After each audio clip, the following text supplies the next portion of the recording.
Jan Zitman, Yolal Bashuk Atuyal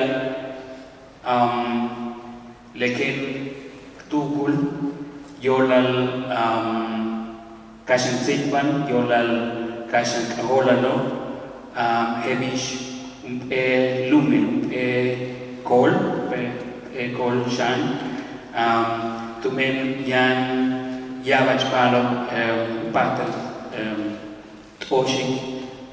Hebish Masawal Makobo Yete Tulakal Liokulkau. Well, good morning to everyone. Thank you for being here. I'm really happy to be in this place, to be in this university, sharing with you a little bit of what I do as a professor in Llanes University. My name is Llanes Ortiz. I am a Maya scholar from the Yucatan in Mexico. I am an anthropologist, and my work is concerned with the study of cultures in general, but indigenous cultures in particular, and more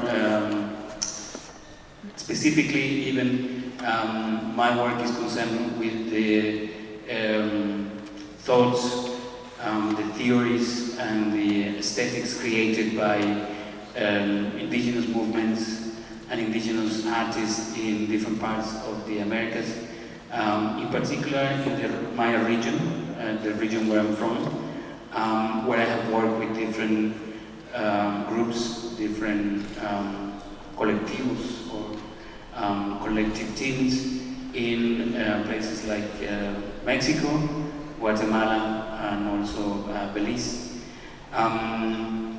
I arrived in Leiden a couple of years ago, and in Leiden my main subject is related to the rights of indigenous people in the Faculty of Archaeology. As you can see, I work, or actually as you probably were able to see. Can you put the PowerPoint?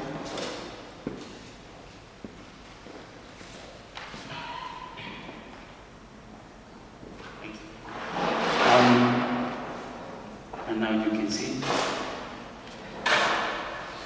So, although my work is based in the Faculty of Archaeology, I work across two different faculties in what is known as the Center for Indigenous American Studies. And yes, I'm really happy to be here. I'm humbled, and to be in the presence and the company of so many different indigenous activists, so many different indigenous scholars, thinkers, creators, artists, whom I had a chance to meet yesterday for the first time. So my talk is probably something that all of us have thought at some point, so I'm not going to say anything particularly new, anything particularly groundbreaking, as they say. But I hope that I can inspire some further discussions, further conversations related to what it means to do research as an indigenous person, or what it means to do research in collaboration or in dialogue, in complicity to some extent, with indigenous peoples. So this is about occupying academia as a territory, and that's what I want to talk about.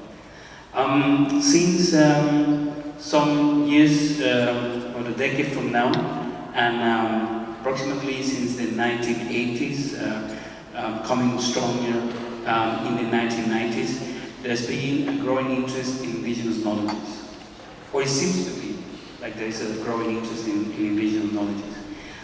This has been reflected in different fields. For instance, in development, people started talking about sustainable development, in indigenous development.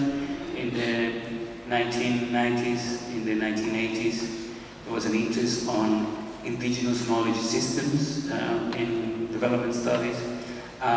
Then came the critique about development studies, especially sustainable development. However, progressivists might have looked at the time, and people started talking about post-development and about the need to reinscribe and to revalue the knowledge that indigenous peoples had, but not just that, but also the views about development, about the good life, about good living in general, right?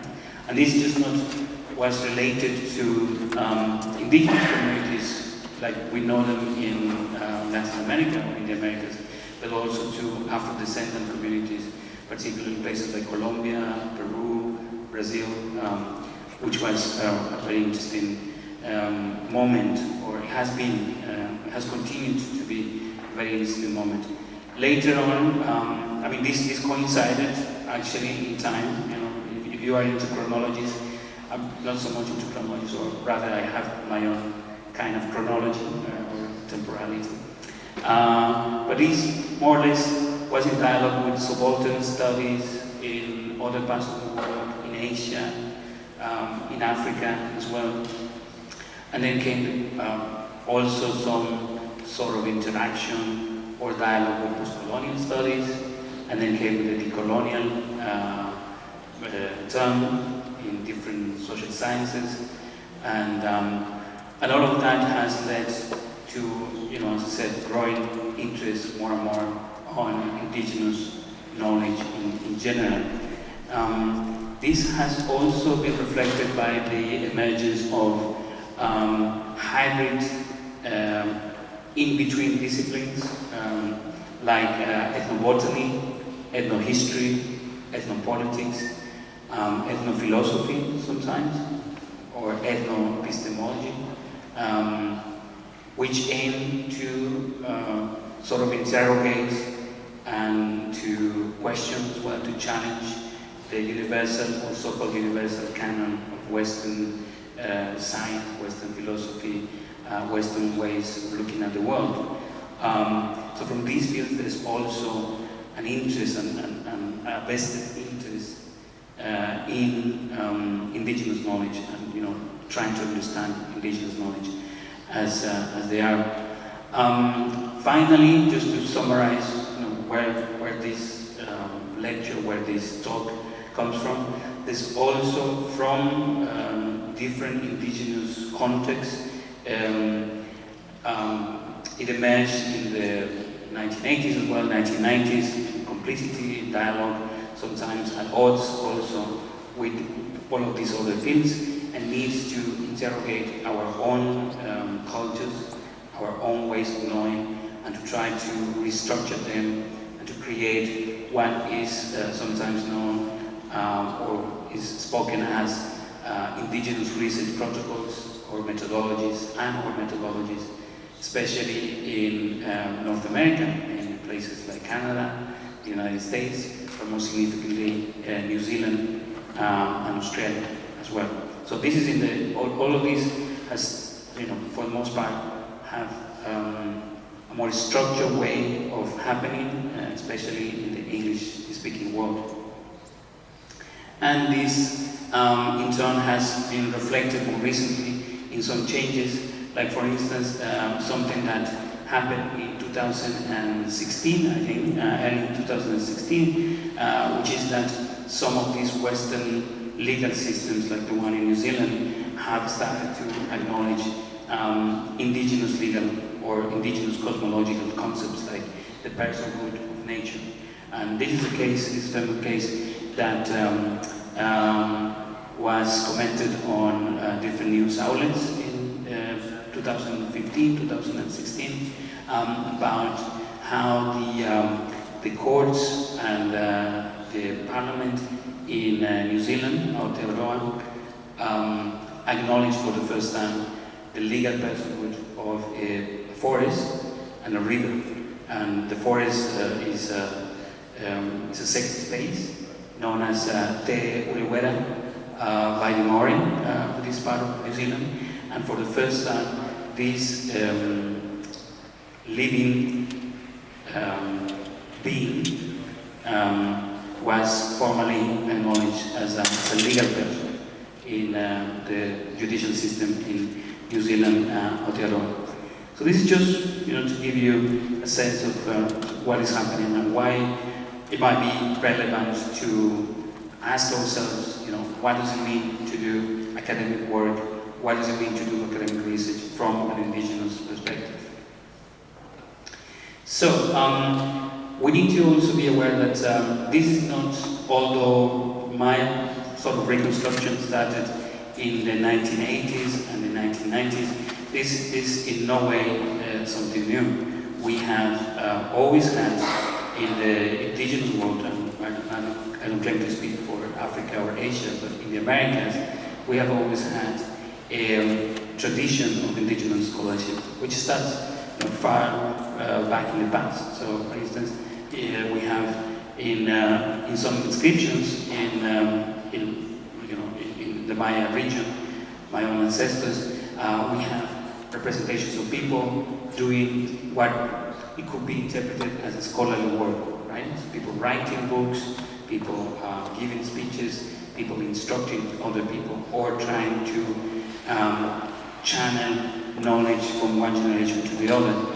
And what is interesting is that these sort of knowledge transfer or knowledge sharing practices were not necessarily general. So in this description, you might be able to see, or you might be able to guess, but this is a woman scribe. So at the right, top right corner, we have Ishchu Atil, which means the sacred scribe, and this is a woman who is just reclining herself on a book. She's writing a book. Because and this kind of work was considered sacred in classical and post-classical Maya times. Then, with colonization, with the colonization of the Americas, we have some important figures. I picked just one example from Peru, and this is often, one of the most famous examples of indigenous scholarly work, who is Felipe Poma de Ayala, who was an Inca nobleman, an Inca scholar, who took up to write down his own view of the conquest of Peru, his own view of what was happening with the culture of his people, and in this way he sort of intervened and tried to challenge or try to come to terms with these new forms of knowledge that were arriving in the Americas, in particular in Peru. But in Mexico we have also many different examples. Tesosomoc, Gaspar Antonio Chiu, were just two examples of people who were also working in between the new knowledge, new European knowledge that was being imposed on them, trying to recover, trying to preserve the fragments of the previous period, the previous culture, the old religion. And so this constant working of different forms of knowledge in different historical contexts in the Americas. And more recently, and this is an example from Colombia, we have important figures like Martín Quintín Lame, who was not only was he a political leader, a political fighter, accused of many crimes by the Colombian state at the end of the 19th century, beginning of the 20th century, but he was also a scholar who studied the law, who was able to give speeches, who even wrote some important reflections, important texts that indigenous leaders in Colombia still constantly refer to in the struggles. So these are people with names. These are people who have done scholarly work, and they are part of the history of indigenous peoples in the Americas. But they are not in any way the same thing, or they didn't in any way work from a homogeneous, however imagined indigenous substract or indigenous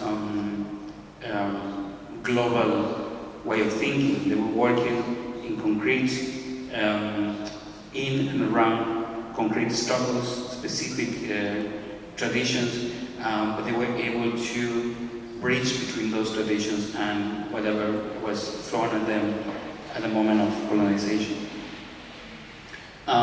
There's another aspect to that, and more anonymous contributors to what is now known as Western science. And for example, in my university, there's now a project that is looking at how indigenous knowledge was the basis for one of the first treaties of botanical knowledge in the so-called Western world. So this is the Historia Naturalis Brasile. One of our colleagues, PhD students who is working on this project, was here yesterday, and the aim of this project is to show that what we tend to identify as Western science, or the basis, the foundations of what we tend to interpret as Western science, is in fact empirical knowledge taken from indigenous peoples that were later integrated into a particular way of framing the work.